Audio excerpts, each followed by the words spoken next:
На календаре хоть и не суббота, однако для добрых дел особые дни не нужны, отмечает Милана Горчханова. Необходимый инвентарь, средства индивидуальной защиты и хорошее настроение. Собрав все самое необходимое, можно приступать к важной эко-миссии – уборке водоохранной зоны реки Сунджи. В первую очередь мы это делаем для себя, для очищения природы, ведь мы этим дышим, мы здесь живем. И мне кажется, даже дело не в том, какие призы или хорошо проведенное время в хорошей компании. Просто чтобы сделать хотя бы немного чище нашу окружающую среду. День реки Сунджи отмечают уже по традиции масштабно. Общереспубликанский экологический праздник организован Министерством природы при поддержке молодежных советов региона. Представители 6 организаций объединились в 5 групп, чтобы провести эко-баттл.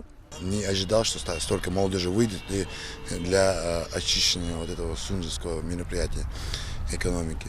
Хочу выразить, конечно, огромную благодарность тем ребятам, которые сюда вышли. Мы сюда приехали со всей республики, молодежные советы. Это в советское время субботник был скорее добровольно-принудительной процедурой. Сегодня же больше развлечения. Некоторые волонтеры уже, можно сказать, ветераны в этом деле, которые знают все нюансы. И которые вы видите. Единственное, мы оставляем дощечки, а вот камешки вот это оставляем. Единственное, тут очень много всяких пакетов. Их кладем еще. Некогда бывшая одежда, так скажем. Вот, фантики. Все собираем вместе, кладем сюда. Потом нужно будет эти мешки отнести. Субботник носит соревновательный характер, оттого и задает темп труду. Сегодня здесь все равны, а девушки действительно сильные и независимые. Быстрота, сплоченность, а главное полный мешок, за который дадут 3 балла. Вот главное правило для победы. Но не всякий мусор может пройти отбор. Это тряпки, бумаги и пластик.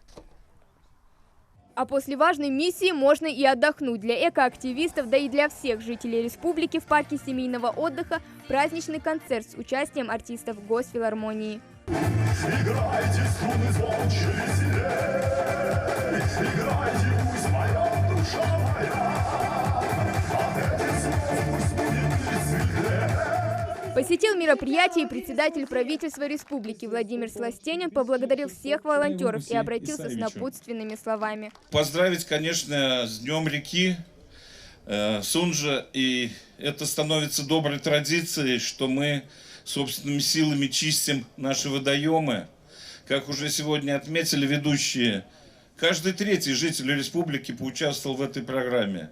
Самое отрадное, что мы видим здесь молодежь, которая понимает, что если они это не сделают, не будет будущего. Просим продолжить эту работу. А после председатель правительства наградил за активное содействие и освещение в СМИ журналистов телерадиокомпаний, а также победителей ежегодного проекта «Рейтинг экологической эффективности системы управления муниципальных образований». Итак, в номинации «Самый чистый город» награда присуждается городу Малгобеку.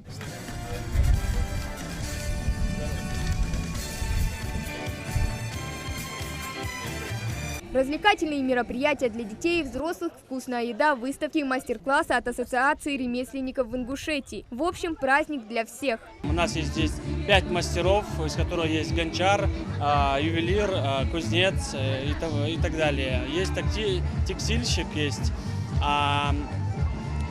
Еще поставили, это уже была лично моя инициатива, поставили станок, который рисует разные картины. Будем это разыгрывать. Люди пишут фамилию, имя, закидывают листочек, и потом мы будем уже отбирать победителей. А вот Зарина Картуева пришла вместе с классом и сразу же нашла себе занятия по душе. Сначала мы были на концерте, пел мой любимый певец Алаудин Эсмурзиев. На самом деле я очень люблю стрелять из лука, и я даже подумать не могла, что здесь будет тир. На самом деле это теперь мое самое любимое место в этом парке. Надеюсь, хотела бы, чтобы здесь это постоянно было, но постоянно здесь это вряд ли будет. К слову, субботник проходит в рамках всероссийской акции «Вода России» и федерального проекта сохранения уникальных водных объектов нацпроекта «Экология». Акция проводится в нашей стране с 2014 года. За 5 лет она объединила порядка 5 миллионов человек, а Ингушетия 4 года подряд признавалась самой активной участницей в рейтинге регионов.